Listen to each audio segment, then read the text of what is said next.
Lurking in the depths since the very first edition of D&D, Aboleths are the legally distinct Lovecraftian horrors of the deep we've all grown to fear. Aboleths are basically great big psychic lamprey eels lurking in the aquatic ruins of their former civilization and plotting on how to take vengeance on the dumb land dwellers above. So, how should you run them in your adventures, and what are you supposed to do if you encounter one? If your DM is that cruel. Well, luckily for both of you, we're going to go over all of that in today's episode.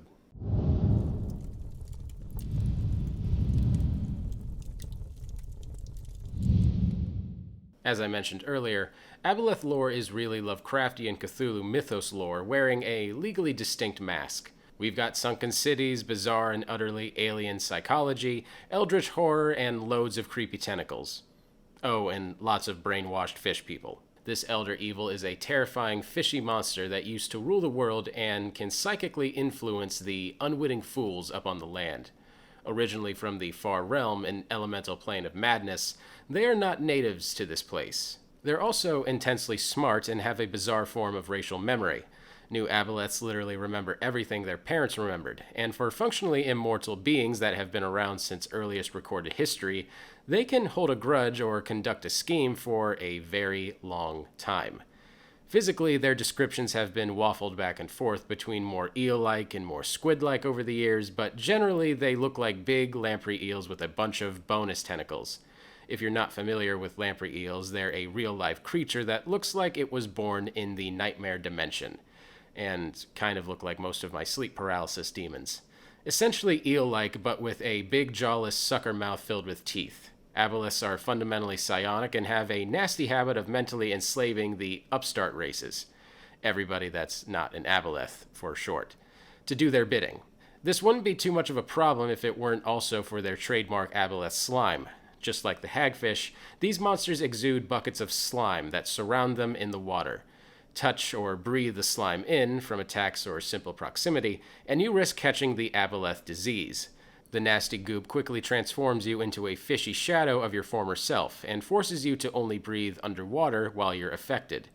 Aboleths use their slime to force their slaves into the deep, and often their aquatic cities are crewed by helpless diseased surface dwellers. Kind of like Taco Bell.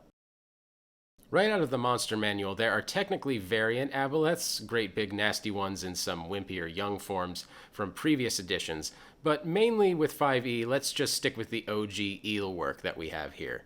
They're formidable threats compounded by the fact that the most likely place to find one is in their lair, deep in the ocean, which would definitely be a problem. As you can see, the legendary actions and their lair actions from their stats are nothing to joke about. When it comes to using an Aboleth as a DM, for any dungeon master who is tired of using a dragon or any other cliché type of monster, Aboleths are certainly a way to shake things up. They're notorious manipulators and schemers, perfect for being the force behind any number of nefarious plots you may want to cook up for them. It's also important to understand that since they are immortal, they are effectively a god. They've witnessed the god's birth, and lone Aboleths, through their countless slaves, will know many useful strategies to give any player character a challenge. When planning your final fight with the Aboleth, your first concern should be location. A fight with an Aboleth near the surface will be a lot easier than a fight at the bottom of the ocean. Generally speaking, the further from dry land you go, the harder your Aboleth fight is going to be, especially if you take the players down into the Aboleth's lair. The next thing to consider is how your players are going to deal with the Aboleth disease. It is almost guaranteed that during a fight with an Aboleth, one or more of the players will be afflicted, and therefore stuck living underwater until the players can get together some 6th level healing magic. You can use this as a plot hook to propel the players towards the next adventure to get some healing, but otherwise you should provide them with some handy heal scrolls or a friendly healing NPC as part of the rewards for the fight. You don't want to end up splitting the adventurers semi-permanently into air breathers / water breathers if you can avoid it. Finally, a good chunk of the Aboleth's abilities revolve around mind-controlled thralls. In fact, Aboleth society is founded on the use of slaves. I recommend providing your big baddie with a few hapless NPC puppets at the beginning of the fight to provide some variety, and tasty hit points for the Aboleth to siphon off in a pinch. If you're wondering how to play them from a character perspective, really just always ask how a godlike being would react to weak and feeble creatures challenging them on something. They pretty much take that attitude with just about everything.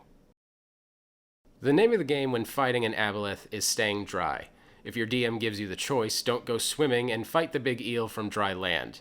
If you're lucky enough to stay dry while fighting it, use range as much as possible and just keep it out of the water and keep yourselves out of the water. There's a good chance your DM will have you fighting it on its own turf though, and once you've been afflicted with the Aboleth disease, you'll basically be stuck in the water for the rest of the fight. At least that much. You'll be more vulnerable to layer actions and numerous other attacks in the water, so if you're the healer, try to stay within range of anybody in the water and generally just try to stick together. The Aboleth will have full advantage of mobility, and splitting up will spell doom for whoever gets isolated. The best bit of advice I can give is to keep a hand free to punch your friends with unarmed strikes. No, I'm not kidding. It only takes 1 hit point worth of damage to get another saving throw against the enslavement, and a good old unarmed strike does a whopping 1 point plus your strength modifier. For most characters, this is just going to be the least damaging way to wake everybody up, so I kind of hate to end the video with such silly advice, but hey, them's the breaks. I've ran the Aboleth for a few different groups now, and I have to say I enjoy the varied reactions that I get from it. Some people are just scared of, big scary things in the water, and I don't blame them. But some people are more scared of big scary smart things in the water that specifically don't like you. Thank you guys so much for watching. I really appreciate it. Be sure to like and subscribe because we put out new videos like this every week. And if you guys have had a showdown with an Aboleth in the past, I would love to read about it down in the comments. My name's Patrick Ferguson from Skull Splitter Dice, and until next time, farewell.